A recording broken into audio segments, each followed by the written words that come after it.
Hello, I'm Takis Athanassiou. I'd like to welcome you on the new episode of Leadership Execution Podcast, a podcast for leaders who'd like to make a difference. My goal is to inspire you to take the initiative, to change what no longer works, and to provide you with the necessary strategies, approaches, and tools to achieve that.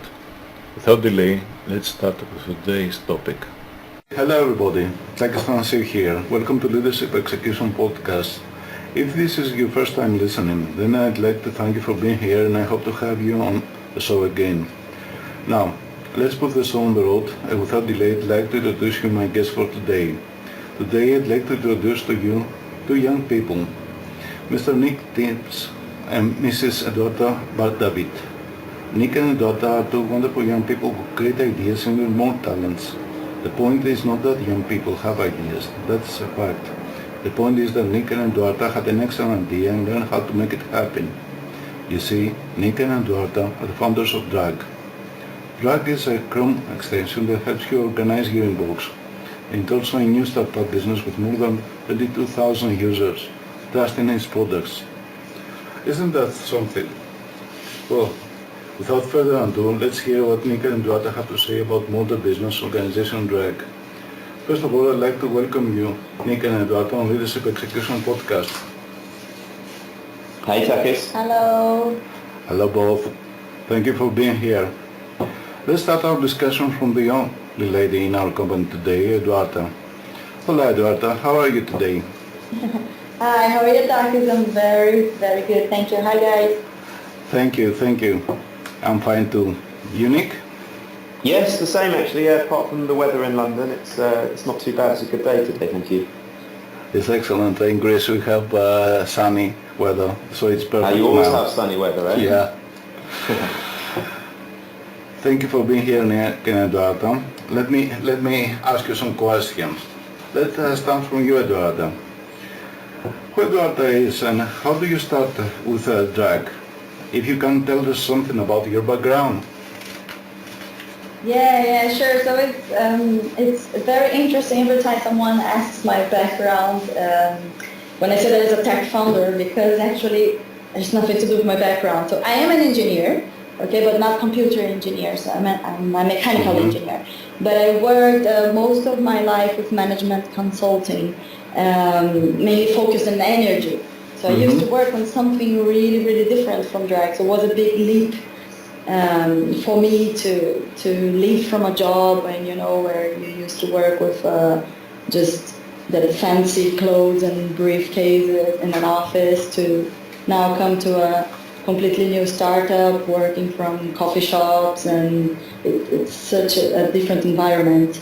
But yeah, basically this is my background. Okay.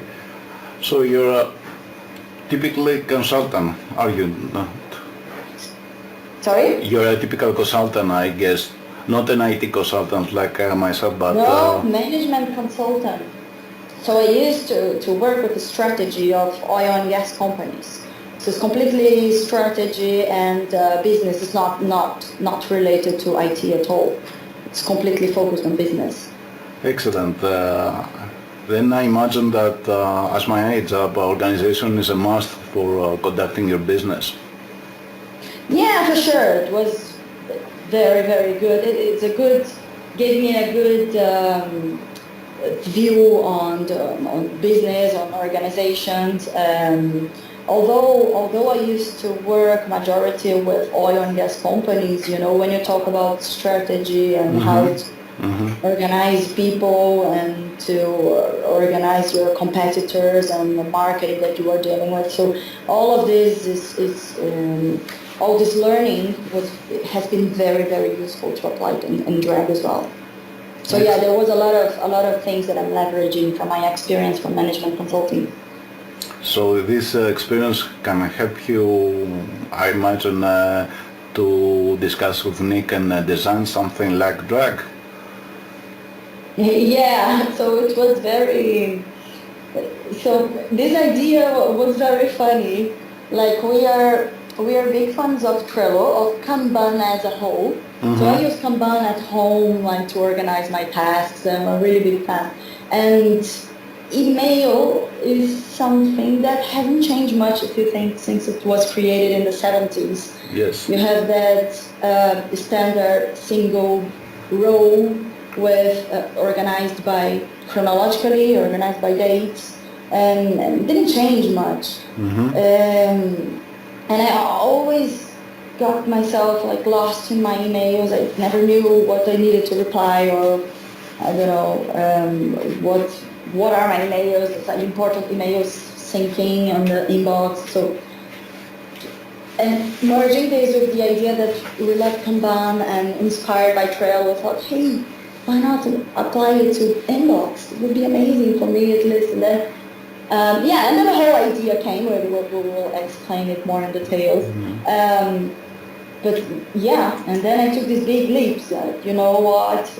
I've been working for the last few years in management consulting. Okay, I have a good idea on the strategy and business, but now I think it's time to build my own. And this partnership with Nick came in the perfect timing.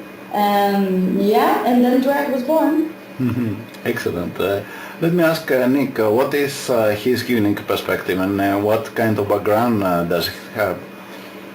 Mine's not as exciting as Duda's. I've been in London and in England the whole time, so she's been all over the world. And my background is always really doing my own things. I started digital agencies about 10 years ago. And you talk about us being young, but I'm not quite so young. Started digital agencies about 10 years ago and moved into software, so software as a service as of about 4 years ago. And I was really excited because historically, where I've dealt with digital agencies and our own online retail and things like that, I've been exposed to purchasing product and then trading product, and so the margin that you have is limited by obviously inventory and stock.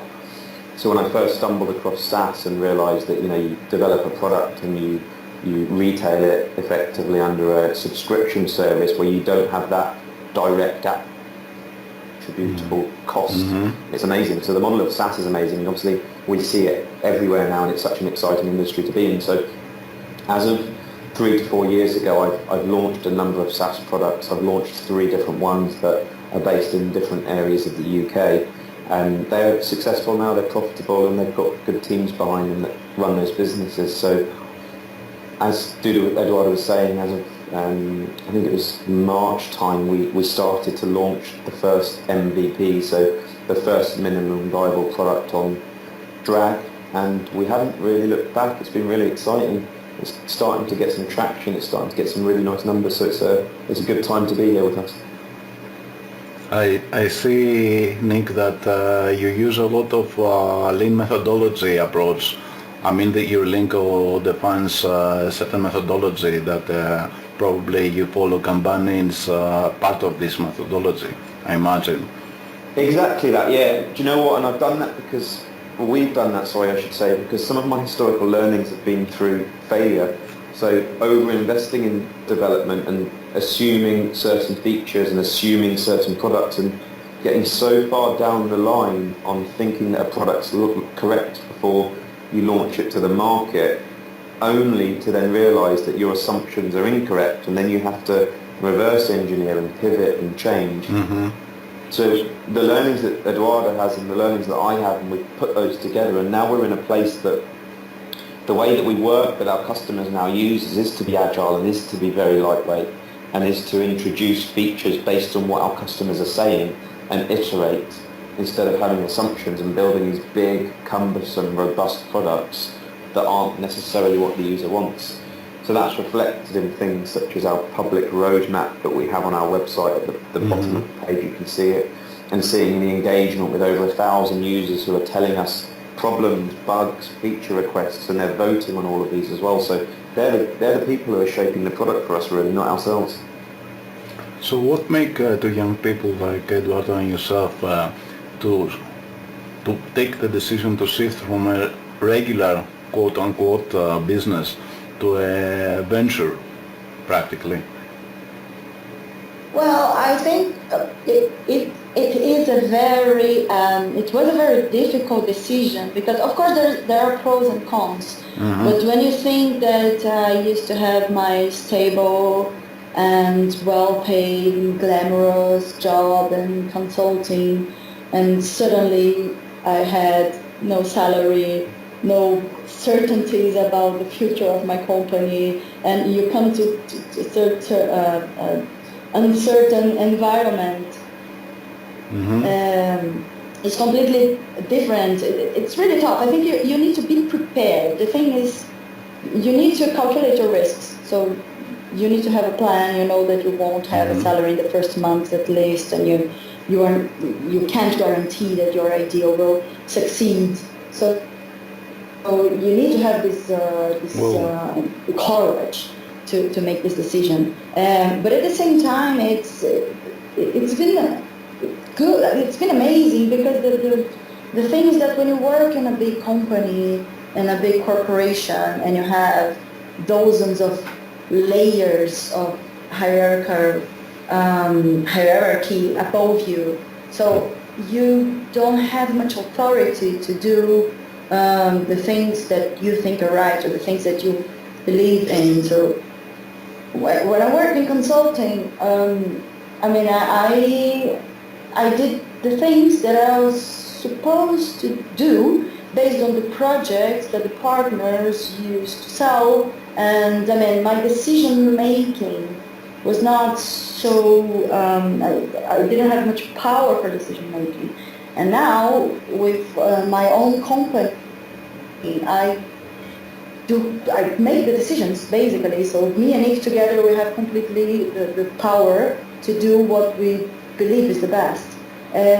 So I think in the end, when you go when you follow this path of building your own company, you end up working much more passionately because you were working towards something that you created, your ideas, your plan that you built, instead of just executing something that someone delegated to you. So it requires a completely different mindset.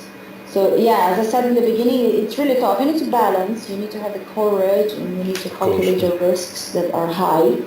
But I don't know, but most of times it pays off for me. I really believe it's paying off. Excellent. What about you, Nick? How do you view the whole thing, the transition to go full-time entrepreneurship? I have nothing to add, Takis. I think Eduarda said it all. My background's a little different, so I've always kind of started from nothing and worked for myself and tried to launch businesses, and some have been successful and some not so successful. So I haven't really done the transition. Eduarda's taken a really, as she was saying, a really, really bold leap from what was a very glamorous role in the Middle East to starting and working from the ground up in something that's her own. So I imagine that mine has always been starting from the ground up here. In any case, Nick, this is a transition time, and I totally agree with Eduardo that you should have a B plan in any case, or a C, if that helps. But the thing is that the certainty have finished up with the end of the last century, I believe, and now you have to do something on your own in order to compensate for the certainty you have lost. So entrepreneurship for many people is one way, I think, as an approach. But I read in your blog something that struck me very oddly, and I know for experience that is true, that you spent something around 1,200 hours for developing and more than 1,000 hours for planning, marketing and executing. And that it is something that I'd like for you to tell me some more. Yeah, of course. So the thing with any businesses is that you have to take a leap of faith, and the leap of faith that we effectively took was those numbers that you've read out. So 1,200 hours of development, so we've incurred that time and that cost. 1,000 hours of planning, which is Eduarda and my time consolidated together. marketing, executing, so reaching out to 26,000 people by email. And I think what that means, and the context of that blog that I was writing, was that it's demonstrating the work that we've put in to date to get Drag to where it is. And I think from a user perspective, they hopefully just see a cool tool that works and functions and improves their productivity. But the background activity that's taken for us to get it to there has been really extreme. So when you've read that blog, we're running a blog called Inside Drag, and Inside Drag is hopefully opening up the inside and the background operations of Drag to give all of our users visibility around how we do things, why we do things, what's important to us, what things are working really well, what things aren't working so well. So the context of excellent. Those points were really, yeah. What all this effort does it mean to you as a person? I mean, okay, you have the role of entrepreneur, but you and Eduarda, you have different roles in your life as well. What does it mean you to be founders of a company in the startup and the early stages for you as a person? Eduarda, do you want to lead on this one? No? Okay. So for me, it's a hard one to explain actually. It's exciting, but it's sacrificial as well. So there are other things in your life, of course, aside from work. And the problem, if we start with problems, the problem with having your own business and running your own business is that you are the one that's accountable for all of it. So what that means is that you can't have a finite 9-to-5 work habit. You can't necessarily have a finite 9-to-6 or 7 work habit. For example, with Drag, we have international team. So we have employees in Japan, we have employees in Brazil, we have our team in London, and we have a team in Brazil. And bear in mind, because that's so diverse, the hours are very diverse as well, and we are the accountable people that are there to support each one of our team, which means that our working day can be stretched very extremely, and by extremely I mean 6, 7 a.m. in the morning, potentially through till 11 p.m. at night. So that's the professional life, which means the impact that has on the personal life can have an impact. But Eduarda? Yeah, just to add on top of what Nick said, that's completely true. So the times are a bit crazy, and you are completely accountable for your work, so you cannot have a fixed schedule. But a big advantage on that, I think, is you also have more flexibility, and this I can say as well, coming from a big corporation where you need to go every morning to the office, and you need to show in a how do you call the work database, you need to put your hours that you'll work and this kind of things. So when you have your own business, you have more flexibility. I don't know, times you work from 6 to 10 a.m. and then 10 a.m. you have, I don't know, something to solve from your personal life, and then you go have lunch, and then